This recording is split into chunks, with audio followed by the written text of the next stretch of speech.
धार जिले की बदनावर विधानसभा सीट राजनीतिक दृष्टि से काफी हाई प्रोफाइल मानी जा रही है। यहां पर कांग्रेस के युवा नेता अभिषेक सिंह राठौर यानी कि टिंकू बना ने मैदान संभाल लिया है।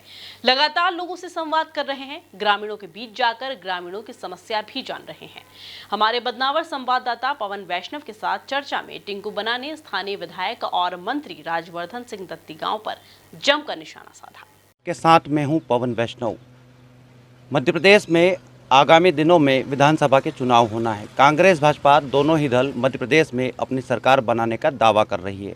इसी क्रम में धार जिले की बदनावर विधानसभा सीट हाई प्रोफाइल सीट मानी जाती है, जो कि यहां के औद्योगिक नीति एवं निवेश प्रोत्साहन मंत्री राजवर्धन सिंह दत्ती गाँव यहाँ से लगातार 3 बार के विधायक हैं और यहाँ का प्रतिनिधित्व भी कर रहे हैं। अब यहाँ पर कांग्रेस अपने वजूद स्थापित करना चाहती है और यहाँ पर एक मजबूत स्तंभ माने जाते थे बाल मुकुंद सिंह गौतम, जो कि यहाँ के प्रबल दावेदार माने जाते थे। अब वे जेल चले गए हैं, जिससे राजनीति में नए समीकरण पनपे हैं। यहाँ पर स्थानीयवाद का मुद्दा हावी करने वाले अभिषेक सिंह राठौर टिंकू बना, जो कि लंबे समय से स्थानीयवाद के नाम पर टिकट मांग रहे हैं। आइए चर्चा करते हैं जो लोगों के बीच जा रहे हैं। क्या लगता है लोगों के बीच जाने पर आपको? देखिए, सबसे पहले तो आपने जो कहा बाल मुकुंद सिंह जी गौतम को जेल हुई, निश्चित तौर पर हम न्यायालय का सम्मान करते हैं और न्यायालय के फैसले को हम चुनौती नहीं देना चाहेंगे, लेकिन हमारी ये भावनाएं हैं कि कहीं ना कहीं गौतम परिवार के साथ गलत तो हुआ है, लेकिन हम उम्मीद करते हैं कि उनकी जमानत याचिका पे माननीय न्यायालय विचार करेंगे और जल्दी ही उन्हें जमानत मिलेगी। ऐसा हम सबकी भावना है और इस दुख की इस घड़ी में हम सभी उनके परिवार के साथ मजबूती से खड़े हैं। लंबे समय से आप स्थानीयवाद का मुद्दा यहाँ पे हावी कर रहे हैं। गत उपचुनाव में आपको टिकट मिला भी था स्थानीयवाद के नाम पर, लेकिन किन्हीं कारणों से आपका टिकट कट गया था। अब आप फिर से जनता के बीच में जा रहे हैं, क्या रिस्पांस लोगों का आपको मिल रहा है?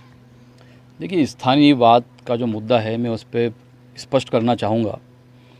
स्थानीयवाद से क्या मतलब है, क्या तात्पर्य हमारा? स्थानीयवाद का मतलब ये है कि हम बदनावर की मिट्टी में पैदा हुए, यहीं पले, यहीं बढ़े, मरेंगे भी यहीं, जिएंगे भी यहीं। लोगों की दिन रात सेवा हम लोग करते हैं, आधी रात को लोगों का काम हम लोग करते हैं, 24 घंटे लोगों के फ़ोन हम उठाते हैं। हमारा ये कहना है कि बदनावर का कोई व्यक्ति तो धार टिकट मांगने नहीं जाता, बदनावर का कोई व्यक्ति तो बढ़ने का टिकट मांगने नहीं जाता, बदनावर का कोई व्यक्ति देपालपुर, रतलाम कहीं भी मांगने नहीं जाता। तो हमारा ये कहना है कि जब बढ़नेगर के व्यक्ति को बढ़नेगर में टिकट मिलता है, देपालपुर के व्यक्ति को देपालपुर में मिलता है, सरदारपुर के व्यक्ति को सरदारपुर में मिलता है, तो बदनावर के साथ ये अन्याय क्यों होता है? बदनावर कोई सरकारी भूमि नहीं है कि कोई भी आएगा और आके हाँक लेगा। हमारा ये कहना है कि ज़मीन हमारी तो अधिकार भी हमारा।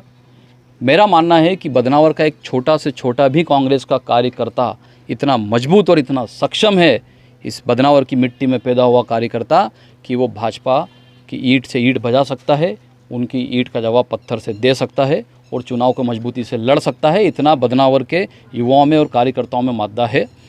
तो इसलिए स्थानीयवाद की हमने मांग करी थी, जिसको आदरणीय हमारे कमलनाथ जी ने सुना भी सही, पिछली बार उन्होंने टिकट दिया भी सही।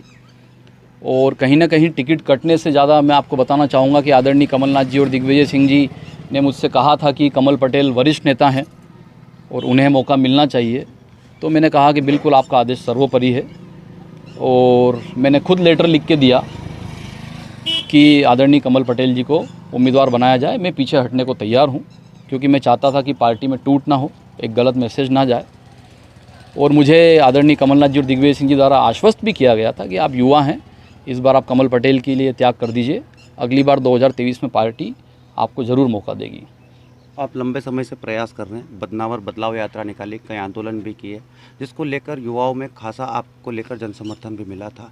अचानक से अभी चर्चा है, सुर्खियों में है कि भाजपा के वरिष्ठ नेता और यहाँ के पूर्व विधायक रहे भंवर सिंह शेखावत कांग्रेस में आ रहे और कांग्रेस उनको टिकट देगी। क्या लगता है, आप इतने प्रयास कर रहे हैं, ज़मीन पर काम कर रहे हैं, और अचानक से अगर शेखावत जी कांग्रेस में आते हैं तो ये कांग्रेस की रणनीति क्या होगी? यहाँ से कांग्रेस जीत पाएगी या नहीं शेखावत जी के आने से, या यहाँ का स्थानीय विधायक ही लोगों को चाहिए?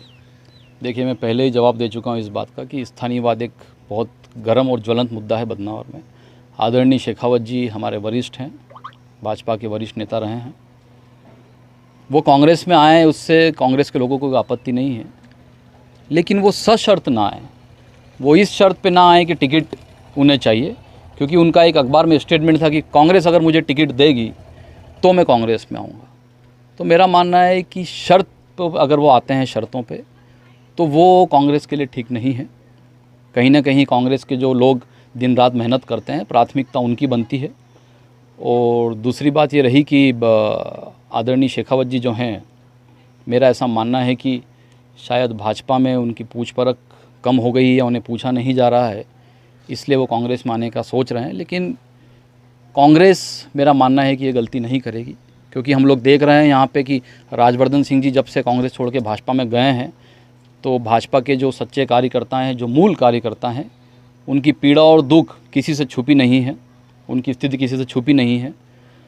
तो इसलिए मेरा मानना है कि कांग्रेस ये गलती नहीं करेगी और बदनावर के ही सच्चे कार्यकर्ता को, मेहनती कार्यकर्ता को कांग्रेस मौका देगी। गत दिनों आपने आदिवासियों की ज़मीन अधिग्रहण को लेकर, उद्योग लगाने को लेकर जिस प्रकार से छलावा हो रहा था, उसको लेकर एक बड़ा आंदोलन किया था।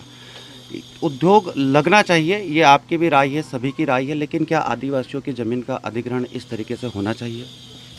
देखिए, शिवराज सिंह जी बात करते हैं आदिवासियों के अधिकार की, शिवराज सिंह जी बात करते हैं जल जंगल ज़मीन की, लेकिन बदनावर में उसका उल्टा हो रहा है। उद्योगों का स्वागत है, उद्योग आना चाहिए, लेकिन किसी की ज़मीनों पर कब्जा करके, किसी का घर उजाड़ के, लोगों को बेघर करके, इस तरह से उद्योगों का स्वागत हम तो नहीं करते हैं। निश्चित तौर पर बहुत ज़मीनें हैं, आप आइए, उद्योग लगाइए, लेकिन फिर उन उद्योगों में लोकल के लोगों को रोज़गार दीजिए। उद्योग बदनावर में आते हैं तो क्या सिर्फ बदनावर की ज़मीनों को हड़पने के लिए, बदनावर को प्रदूषण देने के लिए? क्योंकि जब रोज़गार की बात आती है तो बदनावर के लोगों को उन उद्योगों में रोज़गार नहीं मिलता।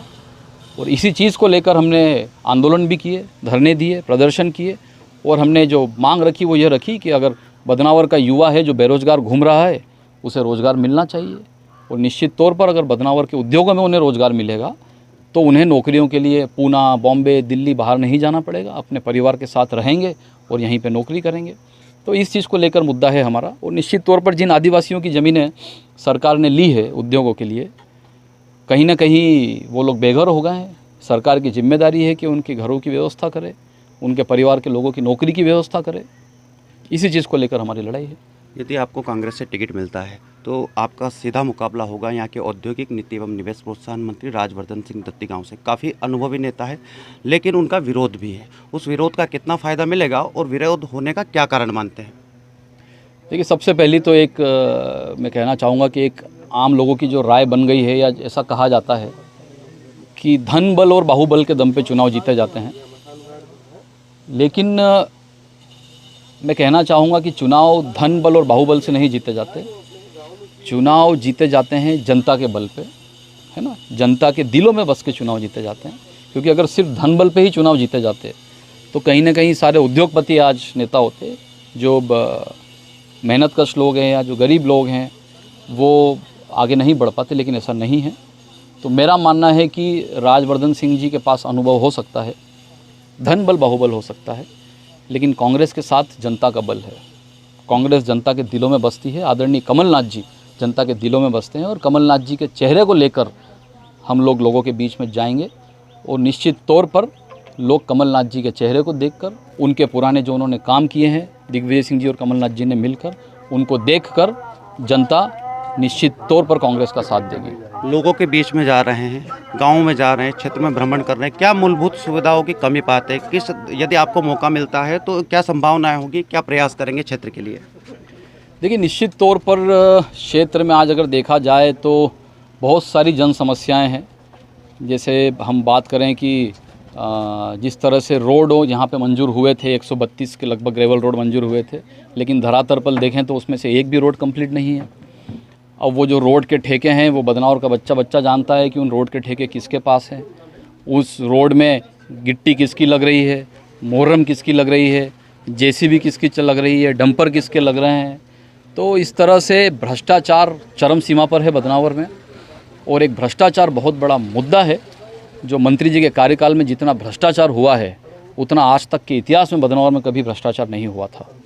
तो इन्हीं भ्रष्टाचार के मुद्दों को लेकर, बेरोजगारी के मुद्दों को लेकर, आदिवासियों के अधिकारों की लड़ाई को लेकर, महिला सशक्तिकरण को लेकर हम लोगों के बीच जाएंगे और निश्चित तौर पर कांग्रेस यहाँ से विजय होगी। यहाँ के जो विधायक हैं उनके एक नेतृत्व सहयोगी रहे थे, उन्होंने सोशल मीडिया पर कुछ दिनों पहले एक पोस्ट डाली थी कि शेखावत एक ऐसे विधायक थे जिन्होंने अवैध काम नहीं होने दिए थे। तो क्या लगता है कि वर्तमान में या बदनावर में कुछ अवैध काम हो रहे हैं?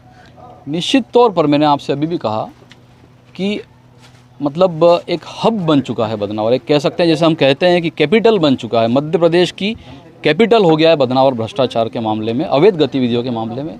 आप देखिए जुआ, सट्टा, अवैध शराब, आपराधिक गतिविधियां चरम पर है, माफिया राज चल रहा है बदनावर में। जितना युवा है वो सब, यदि ज़्यादातर आप देखेंगे युवा जो है वो नशे की गिरफ्त में आ रहा है। तो इस तरह की अवैध गतिविधियां जो हो रही है बहुत ज़्यादा हो रही है। इस चीज़ को भी लेकर हम लोग लड़ाइयाँ लड़ चुके हैं, कितनी बार ज्ञापन दे चुके हैं, लेकिन अभी तक कोई ठोस कार्रवाई हमें नहीं लगता कि हुई है। और मैं कहना चाहूँगा स्पष्ट शब्दों में कि बदनावर अवैध गतिविधियों की एक कैपिटल बन चुका है मध्य प्रदेश में। आम कांग्रेस कार्यकर्ता जो आपके विधानसभा क्षेत्र के हैं, उन्हें क्या संदेश देना चाहेंगे?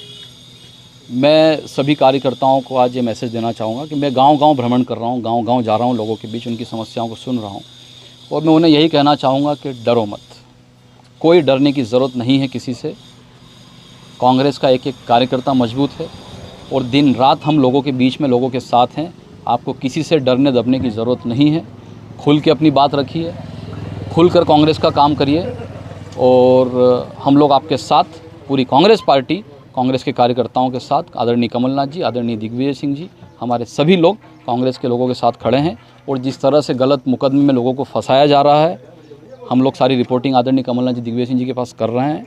और निश्चित तौर पर जब हमारी सरकार बनेगी और जिस तरह से गलत प्रकरण बना के लोगों को डरा धमका कर उन्हें अंदर किया गया, उन पर मुकदमे बनाए गए हैं, हम निवेदन करेंगे कमलनाथ जी से कि उन मुकदमों को वापस लिया जाए। ये थे बदनावर में कांग्रेस से टिकट मांग रहे हैं, जो कि वर्षों से टिकट मांग रहे हैं। गत विधानसभा के उपचुनाव में इनको टिकट मिला भी था और फिर से इनको आशा है कि एक बार फिर कांग्रेस पार्टी आलाकमान इन पर विश्वास जताएगी और इन्हें बदनावर से प्रतिनिधित्व करने का मौका मिलेगा। कैमरा पर्सन योगेश बैरागी के साथ पवन वैष्णव।